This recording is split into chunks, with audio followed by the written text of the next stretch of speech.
Hi there, it's Brian Sebastian. Movie Reviews and More, the Women's Broadcast TV Network, IT247 out of Franklin, Tennessee, and Women on TV.tv. And so if it's Saturday, it must be When We March.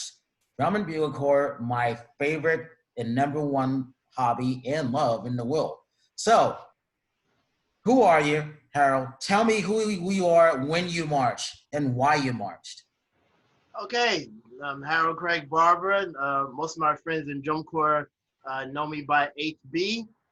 I started out on the field with the Bedford-Stuyvesant Carter Cadets in the Boys Guard. They disbanded in '69. Then I moved on to St.Rita's Brassman in 1970 up to '74. After they disbanded in '74, I took time off from Drum Corps and jumped back into the fray in 1981 with the New York Skyliners Senior Drum and Bugle Corps. What did you play? I played percussion. I started out as a tenor player my first year in St.Rita's. Then I moved on to double tenors. And then the next year I moved on to timpani. And my final year, I played triples. And then when I joined the Skyliners, I became a snare player. Yeah, all right, so you did everything except play bass and cymbals, huh? Actually, I started out in cymbals in a little parade corps. That's I was funny. like nine years old at the time. Now, you know what's funny about that? I did too. You see the cymbals in the way back photos and how big those cymbals got and how big what did we used to call our big bass in the Surfers? I forgot. I think they call it, I can't remember right now. It'll come to me. But was it thunder bass? That's right, the thunder bass. Oh my God. I still think of this day, if I ever had to carry that, I'd be rolling on the hills with that. I'd have done that. But, you know, everybody's talking about, you know, carrying triples, doubles. I see the old photos and then you realize we were really young then. But of course we were. And everything like that, you never saw age, did you? Because you couldn't tell how old people were until they took everything off. That's one thing I miss because those are timeless classic photos. Do you think the same thing? Always. You know, the thing that I really like about, especially Scott Williams Drum Corps Museum site, is seeing the young people that were involved in the activity back then. You know, it gave every person who had the desire to march an opportunity to be in some level of the activity and have a successful season and want to come back to do it again. Absolutely. Do you have back problems? No, not at all. Actually, to be honest with you, I started having back issues with those free-floating snare drums made by Pearl. Why was it so heavy? Was it the? Yes, they were heavier than the regular Ludwigs that I used to carry with a sling. Yeah. You know, they were a killer. I said, oh man, I can't take this anymore. You know. So here's the thing. When I first tried it, I said the same, wow, this is pretty heavy. This is supposed to be agile, or is it because we're older now? Is that what it is, or what? I don't think oldness had anything to do with it. I think it was just the design of the hardware and sometimes the harness. If the harness wasn't made right, it would dig into your back. Oh, wow. You know. You know, and then also the position of how far the snare drum was out from the harness. Because I remember the harnesses I had in '83 in Skyliners, the drums were a little bit closer, you know, so there's more of a balance. And then with the other harnesses, the drums seem to sit out a little bit more. So it seems to be tugging, you know, on you weight-wise that way. So, yeah. You know, did you prefer the sling and the leg rest? Did you prefer that? Yes. You know what I miss? I miss seeing the motion of the drum as the drum line moved forward. You know, you actually saw movement taking place. Once they got still, they came kind of static to me. I mean, it was more stationary. You know, grant you to do more drill type maneuvers, but to see that drum line come forward and those drums moving, you know, they were coming. To lay down some licks. You know, it's funny. You hear young kids saying today, why are they standing still? And they don't realize that we had slings and leg rest. Well, not only that, the amount of drumming that was required back then, you know, the type of patterns and rudiments that we were playing. If moving about in a super speed, you're not gonna get that kind of clarity, nor do you get a chance to really dig into the head when you're moving that fast. That's my opinion. You know. Talk about why St. Rita's what was St. Rita's known for, and the reason why I never got a chance to see them, because you remember the World Open prelims. Yes. You would want to see the corps, and by the time we got there, certain corps had already gone on because it was like 2 days at that point. I'm like, oh, we missed them. I hope I get a chance to see them again, and you never got a chance to see them because it was over 2 days. You know. St. Rita's Brassman is known for being innovative, putting on these themes or productions in their show. Once we made it up into the national contender. So we were known for our Woodstock production. We're known for our West Side Story production, and finally our Pearls of Pauline production. You know, that's what we're known for. I've seen the photos. The envelope before now these things are like common things, themes, so they push to the nth degree now. So you guys did less shows, is that correct? What's that? You guys didn't do a lot of shows, competitions, right? Yeah, we had the average amount of shows. Matter of fact, I've been going back and researching and see how many shows we had for each year. And there were average size amount of shows, I guess. And those depend on what the Corps' budget was. You know, I didn't really pay too much attention to that when I was young. You know, I just know that weekends came and I was out of here. Yeah, no, it's funny. We didn't know about the budgets or anything like that. Now we think about it. Now we understand a lot more why we might not have been able to go to one show, or, you know, why we couldn't stop at a McDonald's or something like that, or why we had to bring our own lunches. Now I understand that stuff. Before it didn't make sense. Now it makes absolutely sense. You know, I used to bring my own lunch regardless if we stopped or not.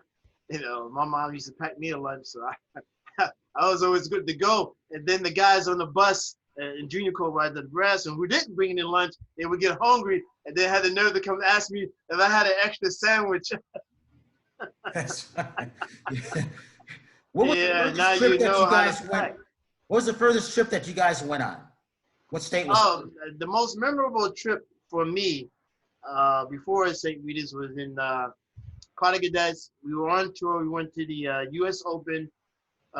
In Marion, Ohio. Yeah, and then after that, we went to the VFW Nationals in Philadelphia. And let me tell you, that opened up my eyes to the level of drum corps, because I got to see all these top corps, and each one of them at that time, they were unique, you know, to each other. You know, they weren't doing the same thing by uniform, drill design, music-wise. It just opened up a whole new universe to me, because prior to that, I just heard them on vinyl, on Fleetwood. And then I got to see them, you know, Anaheim, Des Plaines, Kilties, Santa Clara Vanguard, or whoever else was in the prelims that I got to see that day. It opened my eyes to a new world. Were you that person like I was, where here's what I did. There was only one stadium that I couldn't sneak into, but I ended up getting into. I snuck into every stadium to see all the corps. When we, you know, as soon as we got out of our uniforms, because I wanted to say I saw every single corps. And I was like one of the few that would do that. And that was an honor, because it didn't matter what state it was. I got a chance to see everybody, but I never got a chance to see Des Plaines. I never got a chance to see you guys. And I never got a chance to see Blessed Sac or Aragon Rebels, because there was like the last, you know, year. Oh. You know, that's the only reason. But I've heard of them. I've heard of them on the albums, which I still loved to listen to. There was nothing better, and that was always memorable for me. If you had that chance, who stuck out in your mind, and then who would you march with if you had the choice? Des Plaines Vanguard. I love their uniform, especially the drumline uniform that had that cream-colored jacket, while the rest of the corps had the red jacket. And the thing that stuck out for me that day was that siren sound they did coming off the line, before they got into Aquarius. The mellophones made this siren noise. Was that I the was year like, oh they my did God, Planets? 69. Oh, okay, so I haven't heard the 69 on. I was thinking of the year they did Planets, and it might have been. Oh, they did Planets in 72, I think. Right, yes, exactly, yeah. Yeah, but that siren projection from those mellophones really caught my eye because I thought it was a real, they played it so well. You're like, wow, how are they doing that, I found out later it was mellophones. I love mellophone. If I would have played a horn, it would have been a mellophone. I love. You know why? Me too. I have an original mellophone in my basement, a G mellophone. Yeah. Why do you think they stopped using them to this day? Well, I think the role of the mellophone became a more melodic type instruments as they went along. Before, and if you listen back in the day, the mellophones used to wail. You hear that sound like, wow, yeah, I want to play one of those. Exactly. Then they these people who came along afterward, they toned down the mellophone. I'm like, yeah, okay, sounds nice, the melodic sound, but let somebody cut loose on that instrument, and you really get the full timbre of that sound. How about, again, being on tour on the buses? You guys rode regular buses, right? So did you guys have coaches? We had coaches. Oh, you did? What was that? Yeah, We had school depending buses. on how long the trip was, we would have a bus with a bathroom, but most of the time, since we weren't going that far, we didn't have any bathroom at the back of the bus. So, but then we made stops, along the way, so you were good. Is there like one time or one particular thing that stood out to you when you were on the buses? I just remember we had like an 8 or 12-hour bus ride, and we either practiced or we were on the drummer's bus. Were you on the drummer's bus too? Yeah, and the horn line. And my rule of thumb, my rookie year, was get to the last seat in the back of the bus by the window and mind my business and be quiet because they were after the rookies who were constantly messing up. And just so happens, I remember one particular show we were going to, and they were calling out Harold. Where's Harold at? And I'm like, oh no, what did I do? Did I screw up somewhere in the show last week? Rehearsal what? And they came back and said, oh no, not you. We want the other Harold. And it was a horn player, rookie horn player. I don't know what he was doing wrong, but then they gave him the business. And I just sat there and looked. I looked out the window. I kept quiet. Even if there was some laughing going on and somebody cracked a joke, I didn't want to draw attention to myself. So I would kind of like muffle my laughter because I didn't want somebody to come back there and say, all right, what are you laughing at? Yeah, we got the rookie back here. I think this is funny. Oh yeah, I got on the bus and tried to mind my business. You did the right thing and you did the smart thing. That's pretty creative, Harold.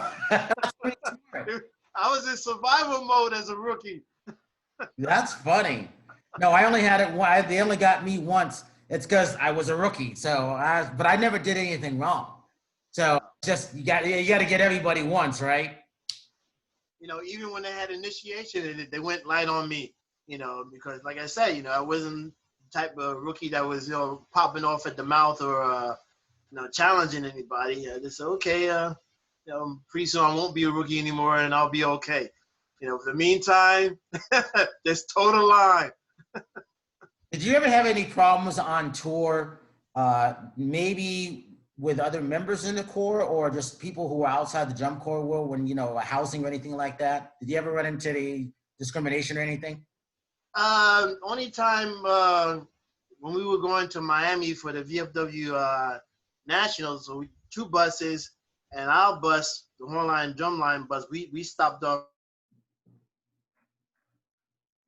And the second bus, they went down further road, and we found out a few minutes later, the rest of them started pouring into where we were at, and we found out the Kentucky Fried Chicken place didn't want to serve the Corps because they were integrated. What was that like?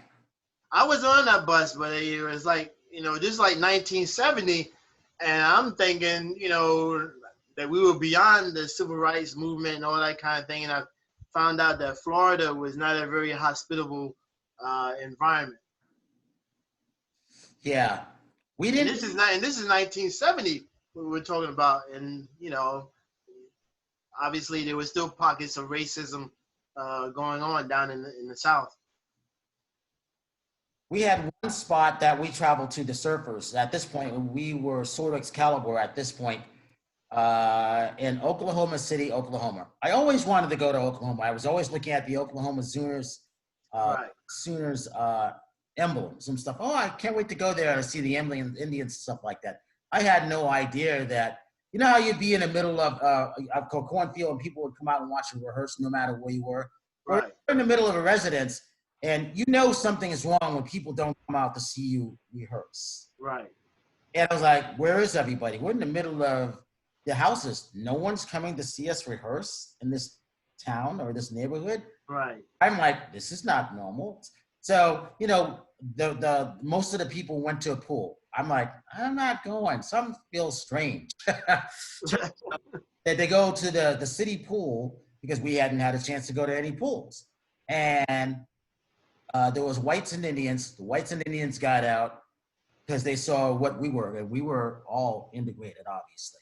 And right. They started talking. And you know what starts happening when they start talking? And then they go, okay, we got to go because it's time to go. Right. So they started to follow up us back in their pickup trucks and everything like that. What? And as you know, we're all kids.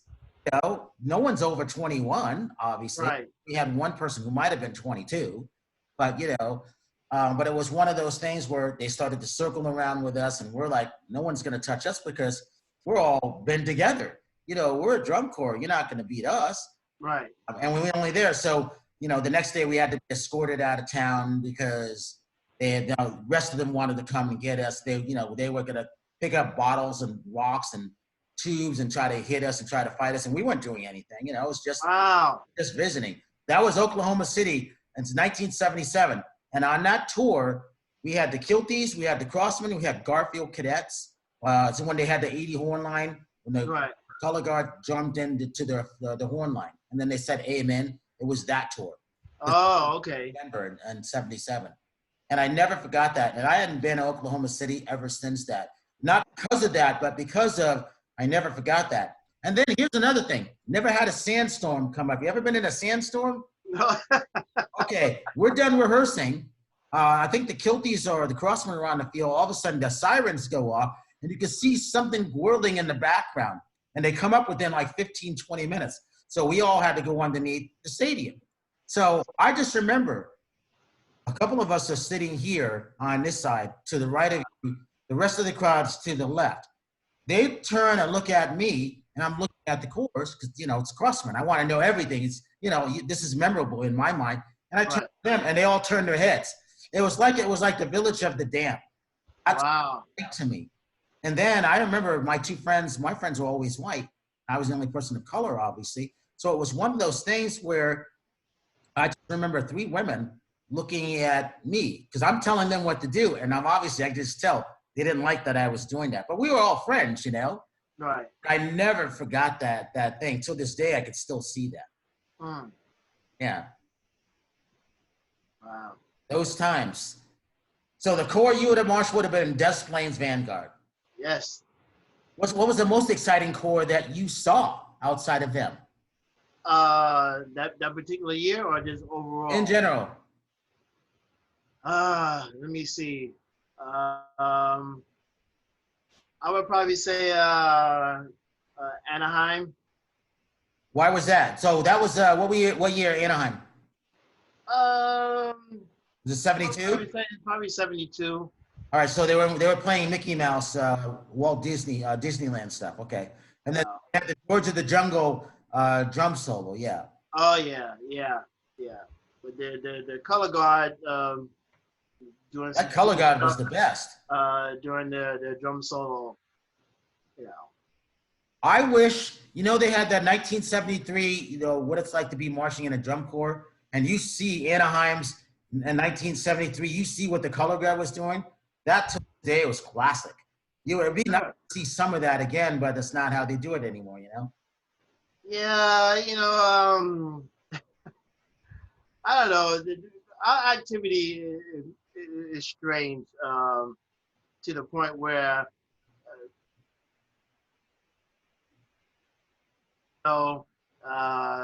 that's my thing. I know I understand change, but keep change within the framework of what the activity was designed to do.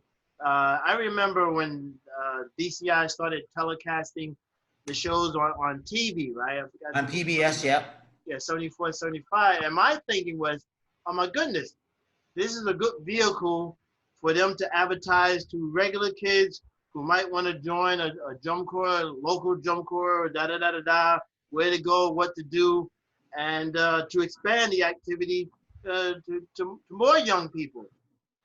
But they didn't have a good publicist, and that was a good opportunity for them to really make it go mainstream, You got that right. A good publicist would have taken it a long way, right? Yeah, because if you get it on TV and regular kids see the activity and you market it to kids, join boys and girls, join your local neighborhood Drum Bugle Corps. Here's where to go, where to find out. Drums, horn, march, whatever your desire. For me, the product was there growing up. So I saw these drum corps in the local parades, and they had a distinct sound from the marching band. That's Absolutely. what grabbed my attention was the sound and the look. And I said, oh man, I got to be a part of this. Where do I go? And a friend of mine said, oh, my church has a little drum and bell thing. Won't you come there? We need a cymbal player. And, and I made my way up through the ranks. You're right about that, because it was the parades that really got a lot of people's attentions. The parades you look forward to, especially all the July 4th parades. I remember, I don't know, did you guys ever march in a Bristol, Rhode Island July 4th parade? If I did, it might have been with the Skyliners. Because here's the thing, you wouldn't forget, it was 20 miles long, and it was always hot. And Is that longer than Holyoke?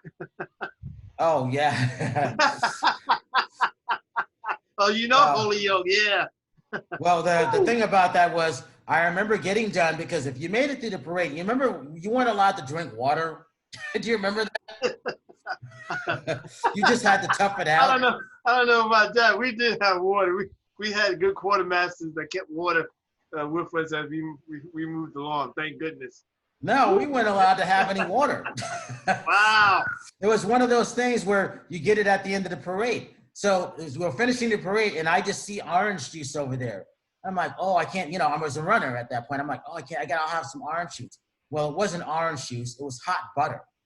And I was like thinking, why hot butter here? And it was like in cups like this. I'm like, orange juice cups, not hot butter. It was hot butter. I drank hot butter and I spit it out. I'm like, there's no lobster here. Why do they have hot butter? I'll never forget that. That was after parade. So imagine what it did to